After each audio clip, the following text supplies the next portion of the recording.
And hello, hello, hello, hello. I'm a little bit UA, guys. I'll do some push-ups for that, but we do have Arm Princess Denise here, and I'm going to share with you a little bit about who she is. So first things first, I met her at the SHOT Show. I was with Dick Heller, and we did this really cool video, which I'll try to add in later.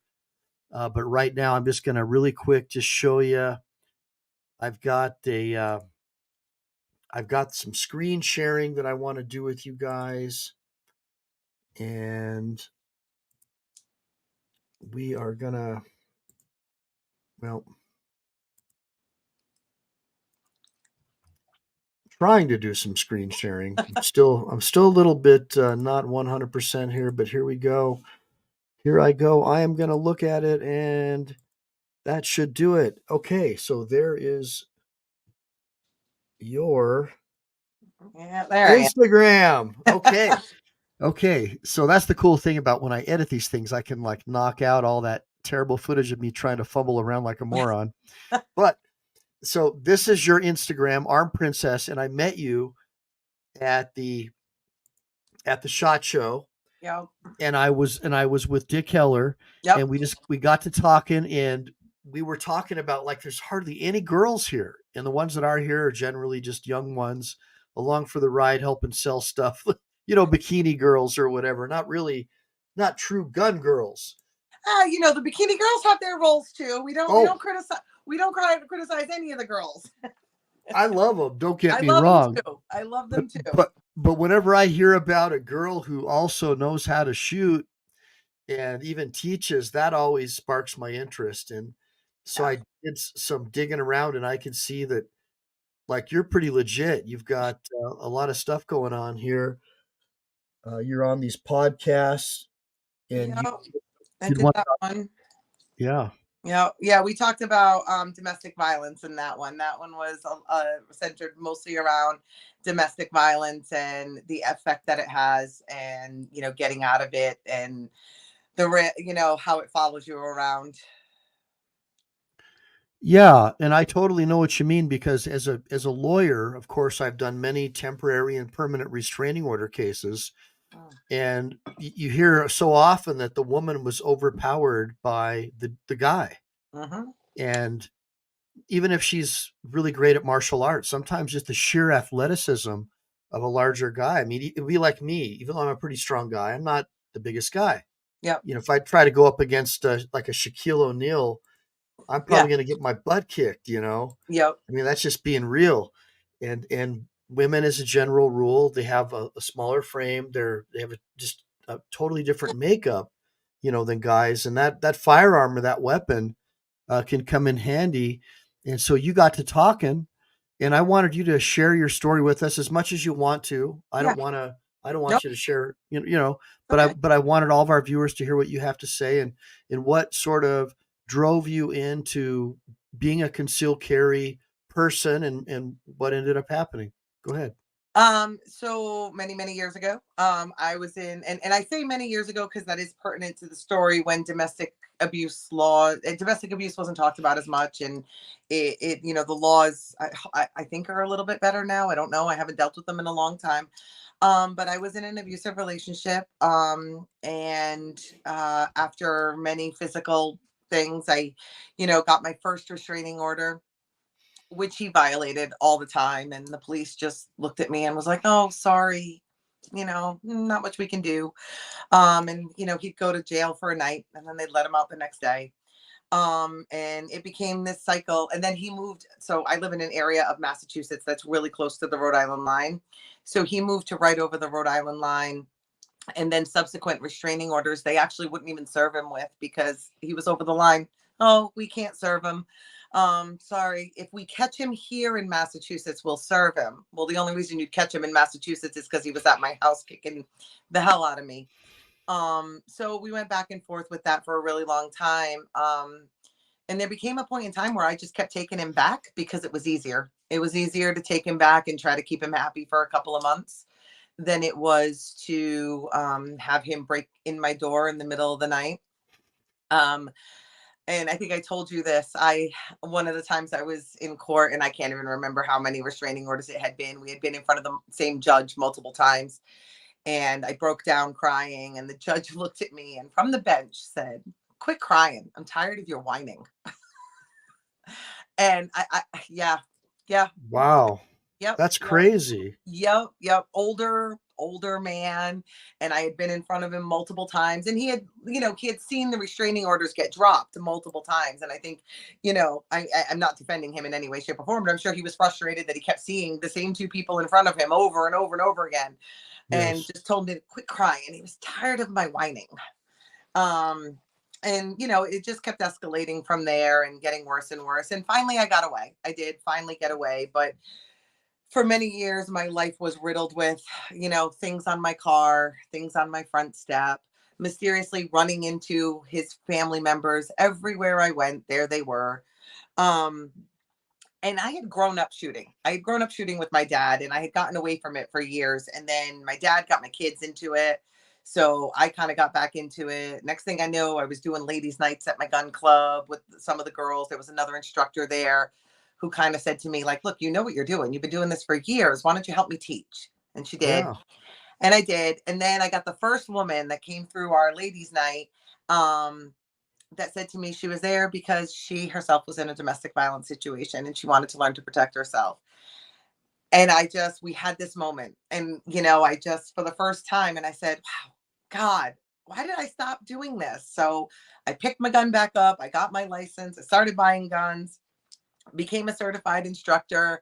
Massachusetts, I again live in Massachusetts, so we have a mandatory licensing class that everyone has to take. So I started teaching it, and I started teaching it a little bit just by word of mouth, teaching mostly to women. I wanted to teach women who were, in domestic violence situations or getting out of them. And so that's where I started. And then there was a local gun shop that offered me to start teaching there all the time. So I taught there all the time. And then I did classes here, there, and everywhere. And it's just kind of grown from there. So, Denise, it sounds like it's easier to get a concealed carry in Massachusetts than I guess it was in California when I was there growing So up. it's not unreasonable to get a concealed carry in Massachusetts. I mean, it is unreasonable when you look at the fact that you have to take a class, you have to take a 4-hour class, and then you have to wait. And some of Yeah. our wait times, depending on the town you're in and depending on this where the state is running, some of our wait times are absurd. Some towns are better than others. So from the side of domestic violence victims, where sometimes you need a gun and you need it now and you don't have Yeah. 4 months to wait, it is absurd. But and then we have rosters of guns we're allowed to buy, and we have assault weapon bans, and we have some pending legislation right now that's really scary. We have pending legislation that essentially bans everything and makes the training requirements just impossible. Like, it's going to make the training requirements very, very difficult for most people to be able to get their carry permit. But as of now, it's possible to get a carry permit. It's just, so the good and the bad is in Massachusetts, you cannot even own a gun in your house without a license. That's So interesting. yeah, you cannot even possess a gun in your home without a license. So, and the only license we have is license to carry. So if you get a license to even just keep a gun in your house, you automatically kind of have a license to carry. Got it. We do have Interesting. something called an FID card, which is for kids 15 and over for like hunting purposes, or if you have some things in your background that won't allow you to own a handgun, but you could own like a hunting gun. We do have that, but most people just get their LTC, which that's what we call it, LTC. So even if you don't want to carry, you just want to keep a gun in your house, you still have the ability to carry. That makes sense. Yeah. So it's a license, so that means that it's not a right. So Yeah. Massachusetts doesn't recognize the inherent unalienable right of the people to keep and bear arms. They do not. And it's Apparently. crazy because it's right where the whole revolution started, right? I Yeah, it always is shocking. Yeah. I always laugh that it's right where the revolution started because the citizens had guns, that we have some of the strictest laws. People always talk about New York and California. And again, New York and California are big states with large Yeah. populations, so they get a lot of attention. And I think, our laws are just as bad and some, if not worse, than both New York and California. Where rights have all been converted into privileges. Yeah. Yep. You see that happening a lot. Yep. Yep, definitely. And the other crazy part of it is that, when you look at New England and you look at Mass, Rhode Island, Connecticut, New Hampshire, you're an hour from either state, depending on which. I mean, if I drive an hour, I go through Massachusetts, Rhode Island, Connecticut. I can be in New York in 3 hours. So you're breaking all these different firearms laws as you're Yep. driving. And none of them recognize each other's laws. I mean, the area Yeah. of Massachusetts I live in, there are parts of Mass I can't get to without driving through Rhode Island. I have to drive through Rhode Island. But they have to recognize common law marriages and different types of marriages and give full Right. faith and credit to marriage, but not to an unalienable inherent birthright of being an American. Isn't that amazing? It is. It really is. And so that's why a lot of people that like live in certain areas of Massachusetts almost don't carry every day, because they're like, God, I got to drive through Rhode Island every day. Or I Yeah. drive through Connecticut. I drive the parts of Massachusetts. It's easier to come through Connecticut and back up into Mass to get where you're going. And they're like, I can't drive through Connecticut. And none of the states recognize each other's laws. They have 3 different licensing processes and 3 different sets of laws that all are just vastly different. Wow. Well, that brings me to an interesting point that maybe we can work on together. So, as you know, Dick Heller of the Heller Foundation, he's a friend of mine, and that's how we met. And he is really big on exactly what you just talked about. I can't get into too much detail, but I think that we should try to think about doing a fundraiser for people who maybe had a legal right to keep a firearm in one state and then walked across and then got busted and are facing 10 years for a felony in that state. Yeah. I think that we should be pushing for fundraisers to push for legislation at a federal level to force these states to give full faith and credit, just like you would for CCWs, right? Like, Yeah. I think, right? CCWs, I think they're valid in what, 38? How many states is your CCW valid in? Do you know? Mine? Yeah.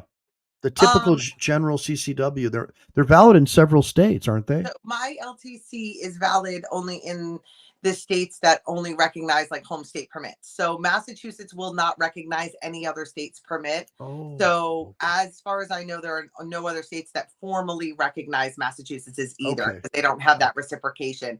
Okay. But the handful of states that say any home state permit or constitutional carry, whatever, then ours falls under it, obviously.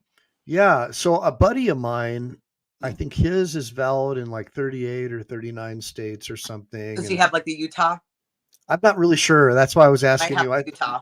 I The figured you Utah is, were I the think, 31 pro. or something like that. Okay, yeah, that's probably what it is. But it's Yeah. kind of cool.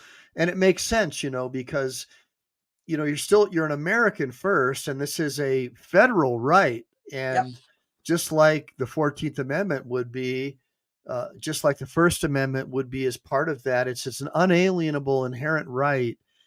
It's something that's really important. It's what makes us so much different than the other Yeah. countries on the globe is we have the inherent unalienable right to fight off all enemies, foreign and domestic, if it gets Yep. out of hand. And it's always old case law says it's healthy to have a government that's in fear of its people, especially when you have a government that's supposed to be shackled and bound by the Yeah. chains of a republican form of government, a constitutional government. So I was Well, just curious and about that. people always say that whole, an armed society is a polite society, and if Yeah, people know you're armed, and the skeptics would say, oh, that's not true. But when I always going back to my abuse story. So this was when I started teaching. It was, in the early stages of social media. Social media wasn't that big, but it started becoming big. And for a long time, I didn't make it super public, right? I work in healthcare. A lot of right. the people I work with, I just didn't want people to know. I was kind of quiet about it. I didn't say much. But then finally I found my voice, and I found Yeah. my way to talk about it. And I started putting it out there, and I started putting it on social media, and I started, putting it out there that I carry a gun every day, and that I always have my gun on me. And guess what stopped? The phone calls, the stuff on my car, the running into family members at places. So even though I obviously wasn't following him or anything on social media. Somebody was watching, and no one Mm. will ever convince me that they weren't. Somebody was watching my social media somehow, and all of a sudden started seeing me post about this every day. And suddenly all of that stalking went away and stopped.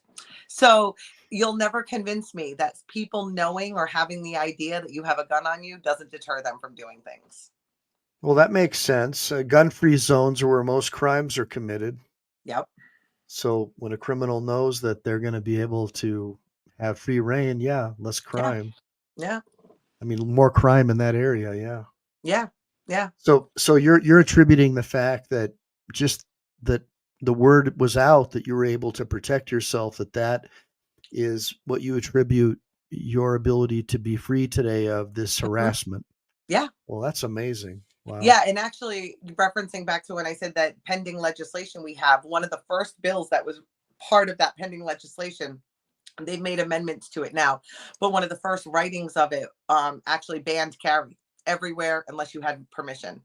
So public, private, anything. So that means I wouldn't even be able to go to my grocery store unless the grocery store gave me permission to carry a gun. And I was like, if this law passes, I can't leave my house. I will not be able to leave my house because That's crazy. what if he is still watching? What if he finds out, oh, she doesn't have her gun on her anymore because nobody can carry in public anymore? I looked at my family and said we might have to have a real conversation about whether or not we have to move. Wow. And I'm seeing a lot of women who I've met at gun ranges and stuff. We get in these conversations, and I'm pretty much, if you're going to describe me, I'm kind of a libertarian. I don't really, just kind of want to be left alone. Yeah. So immediately, oh, you're pro 2A, you're a red man bad. It's like, I can't even have a conversation with these people. But what I'm getting from a lot of the ladies is like, well, there's the Roe v. Wade thing, and so no matter what, I'll vote for that before I vote for my right of self defense. And I'm just wondering, like, is there a way out of this? I mean, how do we So deal? so it's a What do we- struggle, right? Living in a very blue state, right? Where and I will admit this, I am pro-choice, I'm unapologetically pro-choice, I'm not religious. I mean, I walk around with purple hair and a nose ring, I mean, like I'm pretty, I don't fit the mold of conservative in any way, shape, or form. And I struggle. I struggle Yeah, when it's time to vote because I wanna protect women's reproductive rights. I want of to course. protect Yeah, I understand. everybody's right to get married if they want to marry whomever they want to marry. I want to protect everyone's rights, but I also want to protect my right to protect my life. And Yeah. it's such a struggle Hmm. to navigate that together because then you deal with the moral dilemma of is everybody else's right more important than mine? Because I want to protect my life, but if I vote for this person who supports, you know, who doesn't support gun laws and doesn't support gun Right. control or whatever, they also don't support like equal marriage rights or whatever else. And so I'm voting Hmm. away all these other people's rights. And I can't do that. It's such a struggle. It Yeah, it's really polarized because both main political parties present some distinctly different positions that make them incompatible with the Yeah. other on most, at least on a few minor issues, where Yep. is on some of the major issues we should all be able to agree. Yeah. So Yeah. it's really terrible, and people are so uh, It really is the upset. problem with the two-party system. It Yeah. really is. It really is the problem with the two-party system because I'd like to think, at least in my world, with my friendships, most people sit wonderfully in the middle. They might lean one way or the other, but most people sit kind of in the middle. And the two-party system with the opposite extremes of different things, it just doesn't work well. I don't understand it. My daughter's a political science major. We have some major debates about this in my house. Yeah, it's pretty wild, and it makes me worried because I have a daughter, not just a son, Yeah, and I want to make sure that number one, whoever she marries, hopefully it's a guy who knows how to protect himself. Probably has done a little bit of hunting. If there's yeah, ever a problem, I know he can sort of look after, like yeah, like I do with my wife. yeah, And I would hope that for her. and that she also, because she knows how to clean all my 1911s and There you stuff. go. See, You so know, you've taught her to protect herself, of which is course, even better. yeah, Which yeah, is and even better. amen, yeah, that's what I'm saying. Yep. And I just want to make sure that that right stays on the table, and I Yep. don't think you should have to give up some, like reproductive issues, or give up one over the other. There should be. So the problem from my perspective is this is like a natural law issue. You have Hobbes and Locke. Hobbes supported the great Leviathan, where you have overarching governmental monarchical control. And then Yep. Locke supported the concept of individual unalienable rights, and that's where Yep. our Bill of Rights came from. We adopted the concept of natural law, where we have inherent unalienable rights that come from an all-powerful creator, and whatever that might be. There's a lot of atheists who also prescribe to the same philosophy, that the universe grants you unalienable rights, Yep. and all power, right, makes Yep. sense. Yep. So what the bottom line is, we don't trust men, we don't trust politicians who could easily be bought off, who already have their own armed guards, to Yep. be able to pass laws when it comes to things as important as you said you had a daughter, right? Yep. I have a daughter and two sons. Yeah. Yep. Oh, there you go. So, Yep. like, obviously, you're gonna do whatever you have to do to protect them with your life if you have to. And of Yep. course, imagine me. I'm the same way. I was a Marine too, so it's like it's just it's in me. I have no choice. Yeah. It's just part of the deal.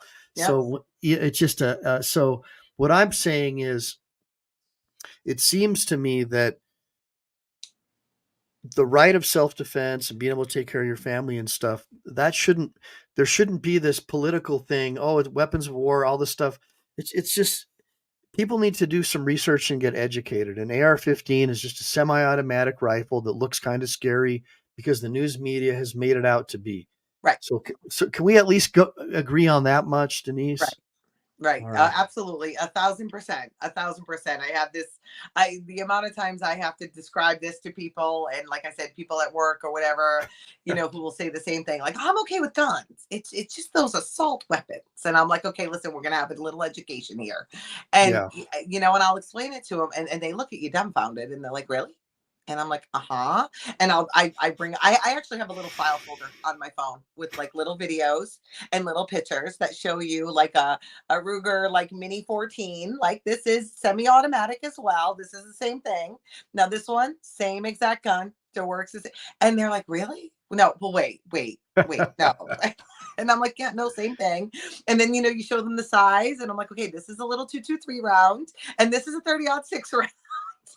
This is the gun. So the wooden hunting rifle that Grandpa used, that you think is okay, shoots this big one, Right. 50 and the cal. AR-15 shoots this little one. And Yeah. they're like, wait, no, that's not true. That's not what the news said. And I'm like, no, I promise, that's true. And you know what? By being able to tell people that in a calm and concise manner, Yeah. without being, you know, without all the rhetoric and without the all the emotion in it, and I know it's emotional, and people get emotional about it, but being able to be calm and just be like, listen, do you really want to understand? Because I'll teach you. And I've been able to, and I've been able to get a lot of people who have been like, okay, I think I understand what you're saying. Now I want to see. And I've gotten some people to go to the range with me. And I've gotten Yeah. to put Nice. a bolt action gun in their hands and show them. Oh, and they're like, okay. And then put like a Ruger 1022 in their hand and show them, it's wooden. Okay, it's wood. Here we go. So it doesn't look big, black, and scary. It's wood. And they shoot it and they're like, yeah, that's okay. I just pull the trigger Yeah. once and I get one Yeah. bullet. And then Yeah. I say, okay, then I take the big black scary Ruger 1022 and put it in their hands and tell them that's the exact same gun. And they're like, wait, Yeah. really? Yes, really. And I guess that's where I try to stay, right? I try to stay in that logic and reasoning instead of just good guy with a gun, and the catchphrases that people throw around that don't help educate people. I really try hard to have calm, rational discussions. And Yeah, that's a problem. people that Mansplaining is a big thing that drives women away. Yeah. Yes, it is. It definitely is. And even, so I've had people come to my LTC classes that have been, so I have a friend of mine who lives in an area that is a very high Hispanic population. A lot of people born in Puerto Rico, a lot of people born in Dominican. So he had asked me one time to teach a private class, and I said absolutely fine. I had 3 men in that class who told me that they had gone to other gun shops and been told they couldn't get their license. They couldn't take the class, and they couldn't get their license because they weren't born in the United States. And 2 of them were born in Puerto Rico. So I said, Hmm. number one, you were born in the United States. Hmm. Okay. Who told you you weren't? And the second one was born in the Dominican. And I said, but you're a citizen. You Hmm. are able to get your gun license. And he was like, no, they told me I couldn't because I wasn't born in the United States. And I'm like, That's so really crazy. these are even gun shop people telling them this, right? Yeah. And whether or not that was their lack of education or their misunderstanding of how things work, or whether it was their bias over the color of their skin Yeah. and their Yeah. accent and Yeah. the fact that English wasn't their first language. I don't know, I wasn't there. Well, But they're so, terrified too. These gun stores are terrified. I mean, ATF is now the acronym for Always Think Forfeiture. I right, mean, these right, guys are just trying to take away your firearms license. right. Everybody knows that all the heads of these agencies are hardcore lefties, and that's the Right. political climate that you're working in. I mean, all these agencies are weaponized against people who believe in the Bill of Rights and the Yep. Constitution. Yep. So that's what I strive for a lot in my classes when I teach, and that's what I strive for a lot to touch. It is my classes are super diverse, super That's super awesome. diverse. I actually have a very very good friend who has helped me a couple times a year set up a class just for members of the LGBTQ community so that they had a safe place to feel safe and not have to walk into an unknown place that they didn't know where they thought they might feel uncomfortable because they didn't fit in with the usual demographic. So Right. I Yeah, set up these. that makes sense. Yeah. Yeah, and so now I actually work part-time at a gun shop now, a small little gun shop called Pioneer Arms. And our place is a safe place for everybody. It's the those of us that work there, we're all, it's actually a young kid who owns it. He's 26. A couple of the other guys that work there are in their 20s. And then myself, so it's a younger, well, they're all younger. I'm older than them, but I have that, so it's like a nice Yeah, I vibe. get We it. all have this great Yeah. vibe. It's Yeah. accepting. We have so many women coming in there, and we have so many people from all the different walks of life, and everybody feels comfortable, and it's a great place. And we strive really hard for that it is for everybody. It is not just for, you know, straight white men. Yeah, no, I Like, get that no because offense to the straight white men. Like, that's no what you'll offense to the, find. yeah. No, no, at the gun shop, most gun stores, you'll find a couple of Asian guys and a bunch of white guys, and that's pretty Yeah, much like, it. and So, it's no offense to the straight white men. You guys all have your place too, but sometimes it's an intimidating thing, especially when you're new, yeah, that and you're makes sense. to it, and walking into anywhere you don't know can be intimidating, and walking into somewhere where you feel like you stand out, where you don't fit the usual demographic can be, intimidating. Absolutely. Well, I was kind of feeling that way at the SHOT Show because there were just a couple of black guys there, and I was feeling like, I was going out of my way. Hey, come on over here and meet Dick Heller, Yeah, because I want to get more minorities, more females. more This is some diversity, more this is super diversity. important. I mean, this is like an unalienable natural right. And this is a super important right, and you can't just write it off Yep, because it was Thomas Jefferson and right. maybe somebody owned a slave. 'Cause that's what they're doing. They're trying to get rid of all of our rights because there were some character flaws or some things that our Yep, founders did that were bad, that yep, everybody did at that time, and singling them out as being different yep, to try and diminish the importance of yep. natural law and natural rights. And that's what bothers me Yeah, because, I don't think anybody should have slaves. I don't care about what someone's right. sexual preference or whatever, or who they marry, as long as you stay away from my kids with crazy stuff. You know what I mean? And I'll do the same for you. And we just Yeah. live and let live. Don't harass my Just put daughter. Yeah, Right. just be safe, right? Like, everybody be Yeah. safe. And one of the biggest things about that is walking that walk and talking that talk all the time, right? So, like, Yeah. when I'm in the gun shop and someone's doing their 4473, and even if there's nobody else around and they get to the question male, female, non-binary, and every once in a while I'll get that person who'll go, non-binary, why they got to put that on there? And I instantly go, as it should be. And suddenly they look up at me and I go, as it should be. It should be there. And I'm glad it's there. And I let it be known. Like I'm not rude about it. I'm not mean about it, but I let it be known that no negatives, no nothing of that sort will be tolerated or talked about. And I just like throw it out there. Like, no, this is a safe space. Even if nobody else is in the shop to hear it, I will throw it out there that nope, if you're going to come into the shop, this is a safe space. Because if the next person in here behind you hears you say that, I don't want them to think this isn't a safe place for them.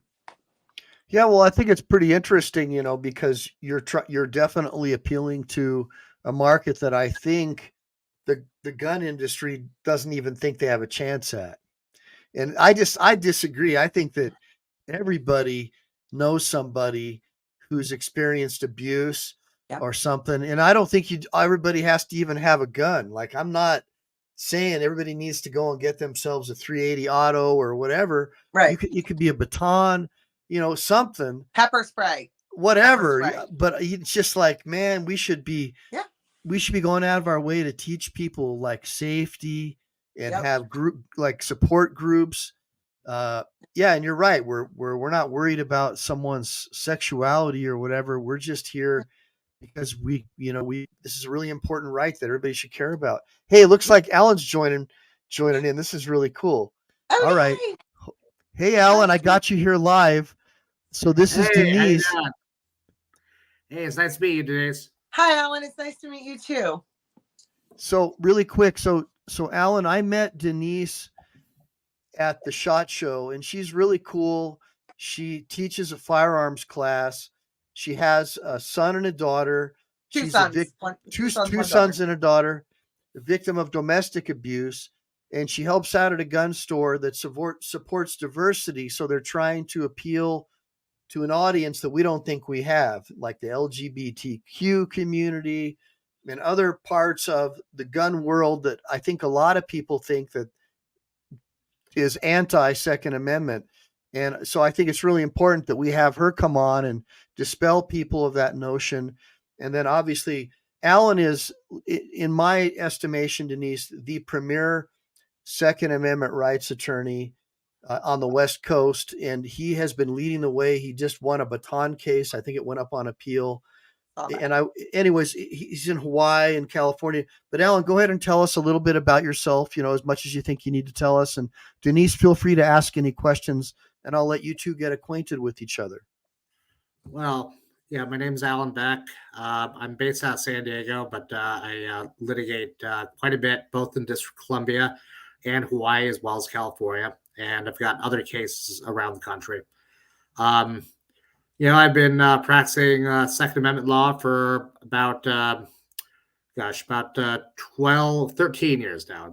Years are sort of getting blurred together. But, I've done a lot of the non-firearms issues, including tasers, knives, batons. I've litigated. Right now, I'm litigating a suppressor case in Illinois. That's something I'm pretty excited about. We're really trying to expand the scope of what the courts currently say the Second Amendment protects. And, I do a lot of appellate work in front of the Ninth Circuit. We're doing, it was pretty exciting this week. Cargill got argued at the U.S. Supreme Court. It's the bump stock case.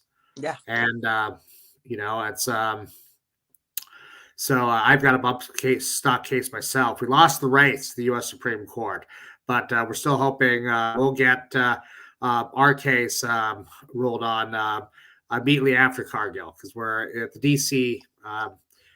Federal Court of Claims. So, I commend your work in advancing the Second Amendment to groups that tend to not get as much exposure.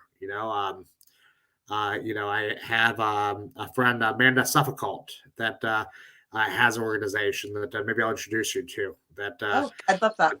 Yeah, there's a women's group that that after the show I'll give you the contact information for.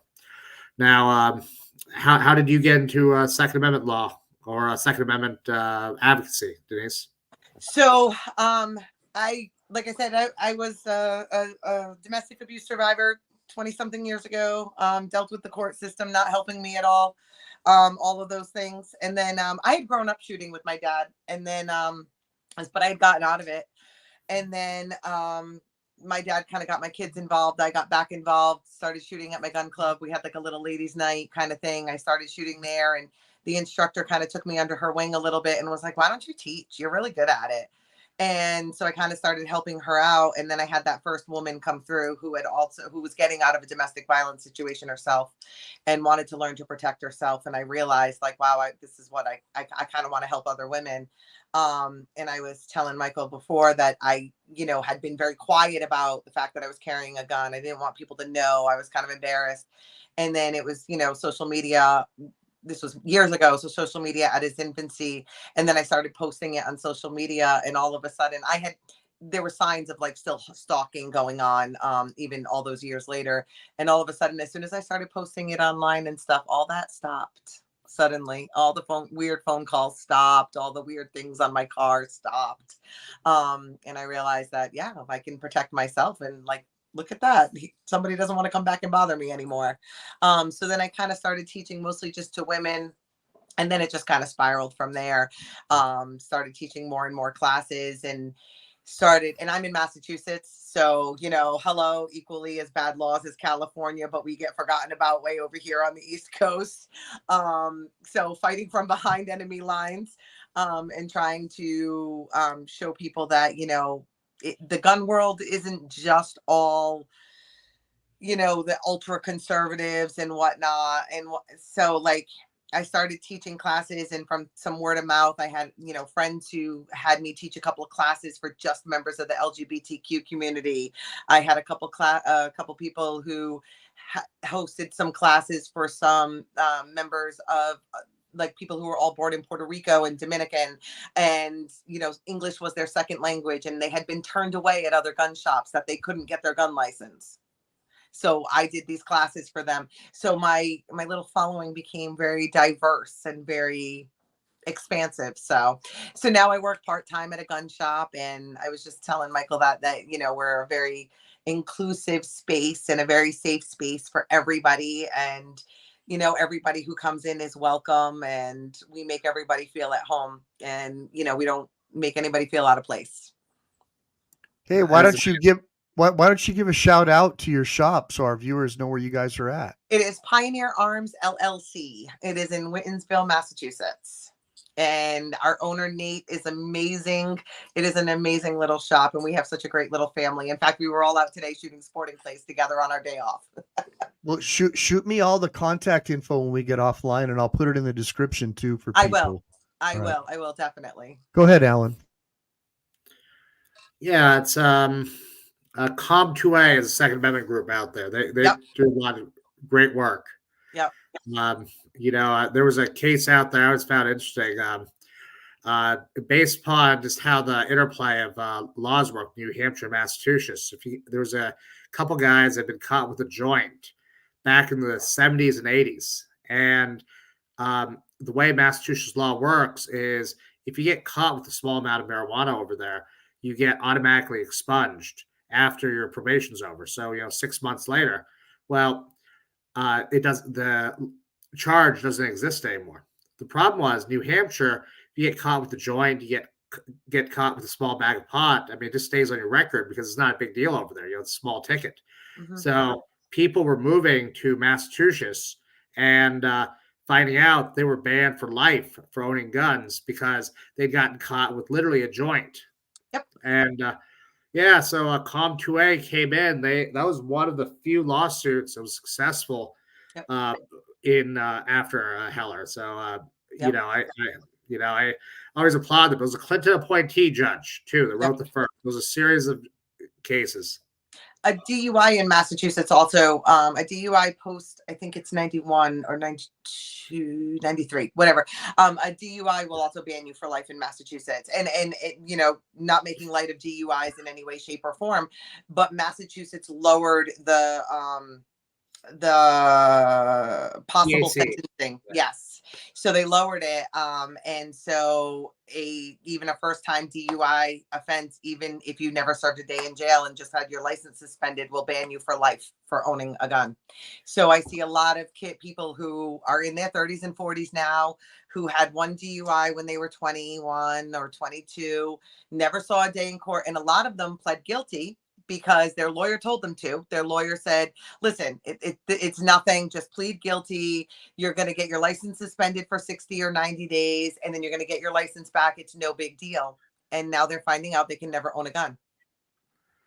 Yeah, no, Our laws are bad. Our laws are really bad. And I was telling Michael earlier, we have pending legislation right now that's awful. It is so bad. It's 240 pages of just banning everything, including banning carry outside your home without permission from any property owner, including businesses. So I won't even be able to go to the grocery store. Wow. So basically what happened was the House proposed this bill and it passed the House. It was terrible. So then the Senate didn't like their bill, so they wrote their own bill, which is equally as bad. Now the House doesn't like the Senate's bill, so now supposedly they're convening a committee to try to merge the two bills, but it's so bad. It's like the who's who from George Soros, right? Like their wish list. So that law that you're talking about, we're calling it the post-Bruin response bill, and it's been passed in Maryland, New Jersey, New York, Hawaii, and California. And Mass, for whatever reason, it's actually it's been a little slowed down. But I'm litigating the Hawaii version of that law, and I had one of my clients, the architect, and his architecture firm decided to do a deep dive into how much this law bans. And for the county of Maui, and mind you, Massachusetts has an identical law. But in the county of Maui, 96.4% of the publicly accessible land is now a no carry zone, even if you have a valid CCW. And this is what the anti-gun legislature decided to do, because now the Supreme Court has made it so they have to issue permits. So so they figure, let's make those permits no good. So April 11th, myself and two California cases will be heard at the Ninth Circuit. And thankfully, both myself and the California case were able to get an injunction against those laws. But I feel your pain. That's not mine. I feel your pain, Denise. It's painful, man. It's painful. I'm just glad that you guys over in Massachusetts are fighting tooth and nail. They haven't quite passed the bill over there. We're trying. I mean, and even to the point where, like us that work at the gun shop, we're reading these laws going, oh my God, this pending legislation, and going, are we even going to have a gun shop when this is done? Because, it's, we have rosters and we have assault weapon bans, but there are caveats to it, so to speak. Yeah, absolutely. But it shuts all the caveats down. And we're just looking at it going, are we going to be able to sell anything? Because it basically bans all semi-automatic rifles, not just the big black scary ones. In some of the language, the way it's written, like my Ruger 1022 will be banned. So we're looking at it going, what do we do with this? Do we just up and move, or do we try to fight this? It's hard. So, Alan, you want to come to Massachusetts? Yeah. Come on. It's great in the summertime. You'll love it.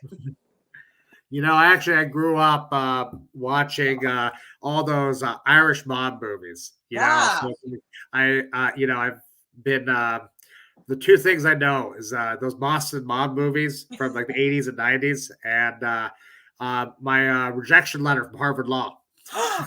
Oh, how Yeah. dare they? Yeah. Well, come on, I'll drive you by the campus. It's not. Yeah. You can wait.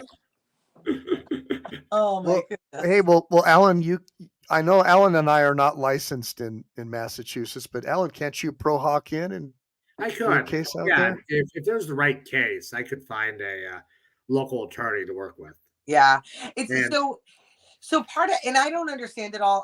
I'm not an attorney. I don't even play one on TV, so I don't understand it all. But Massachusetts also has anti-lobbying laws, which makes it very difficult. So like we have GOAL, which is the Gun Owners Action League, which is the Massachusetts affiliate of the NRA.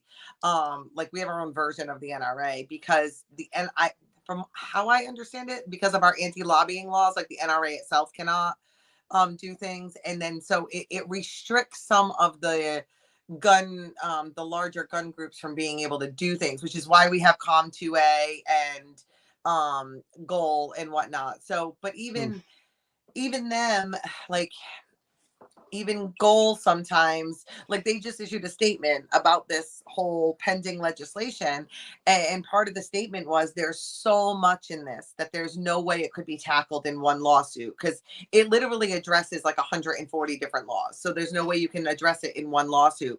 It would have to be broken down into 100 different lawsuits, which is just financially unrealistic because each one of these cases can take millions of dollars. So even from the Goal director, he said, we're going to have to pick and choose the parts of it we go after. Well, so now you're picking and choosing parts and still letting the whole rest of the trash go. But how do you get a court to hear 100 different yeah, appeals? and the reality is, I mean, you need to have these lawsuits have to be narrowly focused. The judges don't want to hear the entire statute. I mean, Correct. that's Yeah. and this is the one thing the anti-gun community have is it only takes one legislative session to pass a law, and it takes 5-10 years to get one overturned. Correct. And when they're so intertwined with each other and they change, and so a lot of what they did was change the definitions of things. So even if you challenge this part of the law and that gets overturned, okay, fine, but up here they changed the definition, so that still affects all the other laws, all 99 other ones, but you got this one part overturned. But is that going to have a really large effect when the other 99 are still going to fall under the new definitions? It's not really. So but like Alan said, you can't bring 240 pages to a judge and be like, we object to all of this. It's just not the way it works. Alan, what do you do? I mean, how come we don't have the ability to make the Second Amendment like a marriage with full faith and credit? What's the deal? You're the pro. Tell us. Well, I'm not saying you can't, but it's a lot harder to sell. I think what you're referring to, there is a movement, though, to do that. Both the California Rifle and Pistol Association and the Gun Owners of America have lawsuits, one in California, one in the great state of New York. And both of them are asking the courts to, let me back up. In California and New York, if you're a non-resident of the state, you cannot apply for a CCW. So there's no way for you to carry over there, right? And in both those cases, there's individuals. I know the California case, the Florida resident, and he has a valid carry permit in Florida. So what in both cases, what they're trying to argue is that exactly full faith credit should apply to the CCW, and they're making a very similar argument to what was made in the Obergefell litigation, and that was the case that found that gay marriage licenses, states that issue, have to be honored in all 50 states. Mm-hmm. And so they're building upon that case law to try and say, well, if it's good enough for a marriage license, then it should be good enough for a carry permit. Absolutely. It's an inherent, unalienable, natural right. Of course you should be able to. It's crazy. I mean, I'll go as far as say we shouldn't have to have a carry permit, but whatever. You shouldn't even have the state getting involved in marrying people to begin with. So Why you should know there what? be a license? It's That's crazy. one I agree with too, right? I don't understand it. Like, here's the thing: a marriage is two things. It is either a religious ceremony if you're religious, in which case Between you and your creator. go do it in your religious, your house No of license. worship, and Yeah. under the rules and the laws of your religion. Or two, it's a legal binding document. Go to a lawyer, have a document drawn up to what you want. Yeah. Because I Yep. always tell people, how many people look at the divorce laws in the state they get married in? Not many. So you get married in the state and then discover that when you get divorced, you should have gotten married in another state because their divorce laws suit you better. So realistically, two people should just you should just be required to go to a lawyer, draw up what you want out of this, and if it ever dissolves, and the state should not be involved. It makes no sense. And Alan, some states just have common law marriages like the good old days, and they have to be honored. Why can't we just have common law gun laws? Well, it's very startling. One of the big political movements of our time has been the concealed carry movement. If you look at a map from 1975 and you compare what states allowed shall issue to today, now it's all 50 states. And I think there was maybe 2 states in the whole union that allowed that were constitutional carry in the 80s. And now I think we're at 26, and Louisiana is in the process of becoming the 27th state. So is it Arkansas or Alabama too that as of July I think goes constitution? It's going to go constitutional too to make 28. I want to say that's Alabama. Okay, I just heard that this week. Yeah. So at what point do we say the majority of the states are constitutional carry, the rest have to follow along? Well, at some point, the problem I have is I work out in Hawaii, and actually what you're saying does have some merit, because in the law, it's much easier to go after a outlier statute, right, than the one that's commonly held. So, for example, in my butterfly knife litigation, that's something I point out. There's a big body of Supreme Court precedent that says if there's only 1 or 2 states doing something, they don't get the same deference as if, say, 20 or 30 states. And, in my butterfly case, it was 2 cases, 2 states, the whole union banned butterfly knives. If the rest of the country, 48 states, and get away without mass butterfly knife attacks, and despite having them legal, there's probably something a little silly about this law. It's valid. Well, yeah, there's still a law in the books in Florida that you can't chain an alligator to a fire hydrant. So go figure.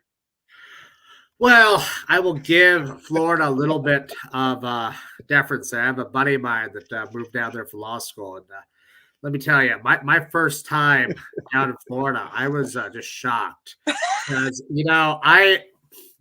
I was down there for a martial arts event, and I decided, day after the competition, had a day before my flight. I was going to go just check out the alligators. So I get in an Uber, and I'm thinking, man, I must be going to the Broodies to go see alligators. They had taken me. I was in a residential area.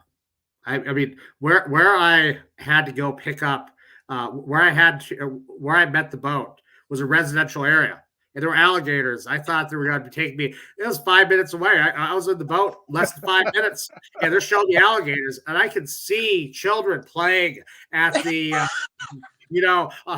and I was just like, man, only the strong survive in Florida. That's amazing. So you know what? That's my justification when people ask me, why do you live in Massachusetts with the horrible gun laws? I say, listen, we don't have alligators. We don't have poisonous snakes. We don't have spiders. We don't have tornadoes. We don't have earthquakes. And we don't have wildfires. We get the occasional blizzard. It's okay, though. It's not that bad. I think Massachusetts is a great place. I feel bad for y'all that you have these terrible. Yeah, it is. New England's a wonderful spot in some ways. Like everything is close. Like I said before, it's the Yeah. hassle of everything being close that you can drive through 3 states in an hour when Yeah. it comes to carrying your gun. But also, like if you want the mountains, they're 2 hours that way. If you want the beach, it's 20 minutes that way. If you want to go to the city, it's 45 minutes that way to Boston. And if you want the big city, it's 3 hours that way to New York. You can do anything you want to do in a day. It really is kind of nice. Although I don't know, Yeah. it's probably not Hawaii nice. I think I could live with Hawaii nice. No, it's people say that they get island fever when they're been to the same beach for 365 days straight. Yeah, yeah, Yeah, it's and crowded with people who don't live there and don't belong there. I'm sure. yeah. I'm sure that gets old too. So really Wow. quick, guys. So I just wanted to just let you know. So Alan is right in the middle of doing some complex litigation, so I don't want to take too much of his time. But I am grateful that he joined us, Denise, and I'm grateful that you joined us too. And previously, before Alan got on, I was talking to Denise about the need to do fundraisers and to help people who are getting in trouble with these cross-border firearms violations. Maybe try to do some lobbying to try to get the laws changed. And I just thought that maybe we could have Denise and you come on, not every week, but maybe we arrange something where we plan it on a calendar where we give people time to ask questions and we get a list of questions that people have. And in the sidebar, people can join us in a bigger sort of a hangout and talk about stuff like this. Yeah, that'd be great. Yeah. All right. Well, that being said, so unless you guys have anything else to say, I'm going to cut this meeting. Okay. All right, because we're live right now. Okay, so everybody, I'm going to put Denise's and Alan's contact information in the description of the YouTube or the TikTok or whoever lets us keep it up, right? And Yeah. and as always, this has been a non-commercial presentation. This is separate and apart from my work as a personal injury attorney. It's a labor of love. I'm here to try to help people understand their rights as I understand them, coming from natural law and an all-powerful creator. And I'm here to try to help people understand and know their rights so they can mean to keep them well. So as always, make sure to like, subscribe, and also save it on your hard drive too, because you never know when the thought police are going to take down this channel. Thanks, guys, for joining me, and I'm going to end the stream now.